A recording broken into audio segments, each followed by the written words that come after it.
Hello, എല്ലാവർക്കും മനക്കുട്ടൻസ് കിച്ചണിലേക്ക് സ്വാഗതം. എല്ലാവർക്കും സുഖല്ലേ? ഇപ്പോൾ മാങ്ങയുടെ സീസണാണല്ലേ. അപ്പോൾ നമുക്ക് മാങ്ങ കൊണ്ട് നല്ലൊരു ഐസ്ക്രീം ഉണ്ടാക്കാം.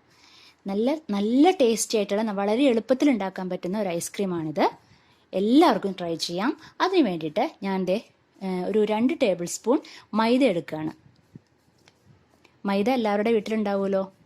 ഇനി അത് നന്നായിട്ടൊന്ന് തരിയില്ലാണ്ട് കട്ടകളൊന്നും ഇല്ലാണ്ട് നന്നായിട്ടൊന്ന് മിക്സ് ചെയ്തെടുക്കണം. പാല് ഞാൻ ഒഴിച്ചു കൊടുക്കുകയാണ്, ഒരു 5 ടേബിൾ സ്പൂൺ. ഇതുപോലെ നന്നായിട്ടൊന്ന് മിക്സ് ചെയ്തെടുക്കാം. കട്ടകൾ പാടില്ല കേട്ടോ. എന്നിട്ട് ഒരു പാൻ സ്റ്റൗവിൽ വെച്ചതിന് ശേഷം 1 ഗ്ലാസ് പാല് അതിലേക്ക് ഒഴിച്ചു കൊടുക്കുക. സാധാരണ പാല് ഒഴിച്ചു കൊടുക്കുക. ഫ്ലെയിം ഓൺ ചെയ്യുക. എന്നിട്ട് ഒരു 4 ടേബിൾ സ്പൂൺ നമ്മുടെ മധുരത്തിന് ആവശ്യമുള്ളത് ഷുഗർ ആഡ് ചെയ്ത് കൊടുക്കാം, പഞ്ചസാര ആഡ് ചെയ്ത് കൊടുക്കാം.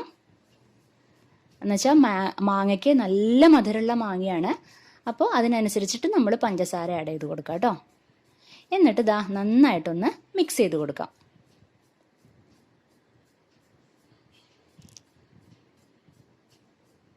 ഫ്ലെയിം വല്ലാണ്ട് ഹൈയിൽ ഇടരുത് കേട്ടോ, അത് ശ്രദ്ധിക്കുക. നന്നായിട്ടൊന്ന് മിക്സ് ചെയ്യാം. എന്നിട്ട് നന്നായിട്ട് ഒരുവിധം ഒന്ന് ചൂടാവില്ലേ, ആ സമയത്ത് നമുക്ക് ഈ മിക്സ്, അതായത് നമ്മൾ മൈദ മിക്സ് ചെയ്ത് വെച്ചിരുന്നല്ലോ, അത് നമുക്ക് ആ പാലിലേക്ക് ആഡ് ചെയ്ത് കൊടുക്കാം. എന്നിട്ട് നന്നായിട്ട് കൈ വിടാണ്ട് ഇളക്കിക്കൊണ്ടിരിക്കണം കേട്ടോ. അത് പ്രത്യേകം ശ്രദ്ധിക്കുക, അല്ലെങ്കിൽ അടി പിടിക്കും. അത് പ്രത്യേകം ശ്രദ്ധിക്കുക. ഇതുപോലെ തിക്കായിട്ട് വരുന്ന സമയത്ത് നമ്മൾ ഫ്ലെയിം ഓഫ് ചെയ്യുക. എന്നിട്ട് അത് നന്നായിട്ട് തണുക്കുന്നതിന് വേണ്ടിയിട്ട് മാറ്റി വയ്ക്കാം. ഇനി നമുക്ക് നമ്മുടെ മാങ്ങ എടുക്കാം.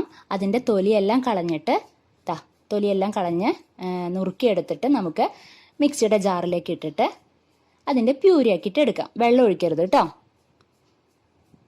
നന്നായിട്ട് അടിച്ചെടുത്ത് വന്നിട്ടുണ്ട്. നന്നായിട്ട് അതിൻ്റെ നല്ല പ്യൂരി ആയിട്ട് കിട്ടിയിട്ടുണ്ട്. ഇനി നമുക്ക് എൻ്റെ കയ്യിൽ അമൂലിൻ്റെയാണ്. ഇപ്പം മിൽക്ക് മെയ്ഡ് ഉണ്ടെങ്കിൽ മിൽക്ക് മെയ്ഡ് ഒഴിച്ചോളൂ കേട്ടോ. അപ്പോൾ ആ ക്രീം നമുക്ക് അതിലേക്ക് ഒഴിച്ചു കൊടുക്കാം. കുറച്ച് വാനില എസൻസ് ഒഴിച്ചു കൊടുക്കാം, ഒരു ടേസ്റ്റിന് വേണ്ടിയിട്ടാണ്.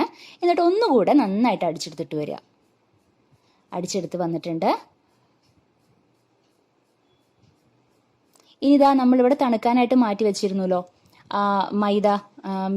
മൈദ പാല് മിക്സ് ചെയ്ത് നമ്മൾ തണുക്കാനായിട്ട് മാറ്റി വെച്ചിരുന്നില്ലേ, അതും നമുക്ക് മിക്സിയുടെ ജാറിലേക്ക് ഇട്ട് കൊടുത്ത് നന്നായിട്ട് ഒന്നുകൂടെ അടിച്ചെടുത്തിട്ട് വരാം. അടിച്ചെടുത്തിട്ടുണ്ട്.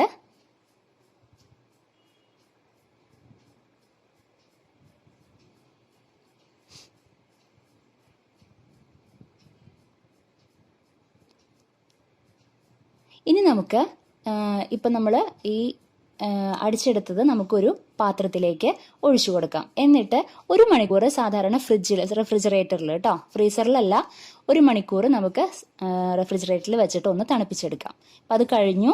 1 മണിക്കൂർ കഴിഞ്ഞതിന് ശേഷം നമ്മൾ അതെടുത്തിട്ട് ഒന്നുകൂടെ അടിച്ചെടുക്കുക. അടിച്ചെടുത്തിട്ടുണ്ട്. ഇനി നമുക്ക് ഐസ്ക്രീമിന് വേണ്ടി സെറ്റ് ചെയ്യാനുള്ള പാത്രം എടുത്തിട്ട് അതിലേക്ക് നന്നായിട്ടൊന്ന് സെറ്റ് ചെയ്ത് കൊടുക്കാം. ഓയിലൊന്നും ഒഴിക്കേണ്ട കാര്യമില്ല കേട്ടോ. വെറുതെ ഒരു പാത്രത്തിൽ നമ്മളിങ്ങനെ ഒഴിച്ചു കൊടുത്താൽ മതി.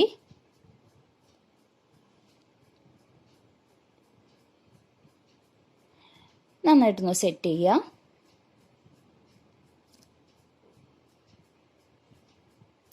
എന്നിട്ട് നന്നായിട്ട് അത് ടൈറ്റ് ചെയ്തിട്ട് അടച്ചു വെക്കുക. അടച്ചിട്ട് നമുക്ക് ഫ്രീസറിൽ ഒരു 8 മണിക്കൂർ നിങ്ങളത് നന്നായിട്ട് അടച്ചു സൂക്ഷിക്കുക കേട്ടോ. 8 മണിക്കൂറിന് ശേഷം നമ്മൾ ഒരു 10 മിനിറ്റ് പുറത്തെടുത്ത് വെക്കുക. എന്ന് വെച്ചാൽ ഒന്ന് സോഫ്റ്റ് ആവാൻ വേണ്ടിയിട്ടാണ്. എന്നിട്ട് നമുക്ക് ഇതുപോലെ എടുത്തിട്ട് നമുക്ക് സർവ് ചെയ്ത് കൊടുക്കാവുന്നതാണ്. നല്ല ടേസ്റ്റിയാണ്. എല്ലാവർക്കും ഇഷ്ടപ്പെടും. കുട്ടികൾക്ക് പ്രത്യേകിച്ചും ഇഷ്ടപ്പെടും. വളരെ ടേസ്റ്റിയാണ്. എന്തായാലും എല്ലാവരും ട്രൈ ചെയ്ത് നോക്കണം കേട്ടോ. വളരെ എളുപ്പമല്ലേ ഉണ്ടാക്കാനായിട്ട്. അപ്പോൾ നമുക്കിനി അടുത്ത എപ്പിസോഡിൽ വീണ്ടും കണ്ടുമുട്ടാം. Okay, bye. Thank U.